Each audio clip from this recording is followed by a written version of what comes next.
উপকার আমাদের জ্ঞান তাপস প্রিন্সিপাল ইব্রাহিম খান নামে একটা তরুণ, এটা অবশ্যই আমরা সবাই চাই, ভবাপুরবাসী চাই। এটা আমরা চেষ্টা করব এখানে এবং দুই জায়গাতেই আমরা চাই,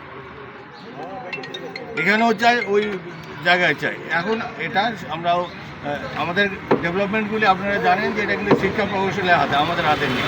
আমরা প্রস্তাব দেবো, তারা যদি এটা বাস্তবায়ন করে দেয় আমরা খুশি হব।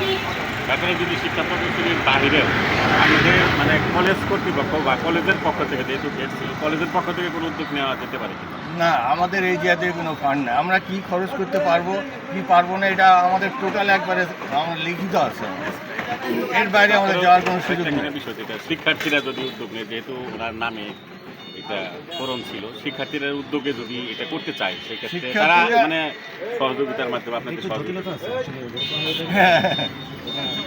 আমি উত্তরটা দিই। আসলে যেহেতু সড়ক ও জনপথের জায়গায় এখানে যদি কোনো ধরনের তরুণ বা অন্য কোনো কিছু নির্মাণ করতে হয় সেক্ষেত্রে অনুমতি প্রয়োজন হবে না, অনুমতির বিষয় আছে, এটা পরবর্তীতে বিবেচনা করা হবে। আপাতত ঝুঁকিপূর্ণ যে গেটটি আছে, গেটটি আমরা অপসারণের কাজটা শেষ করি।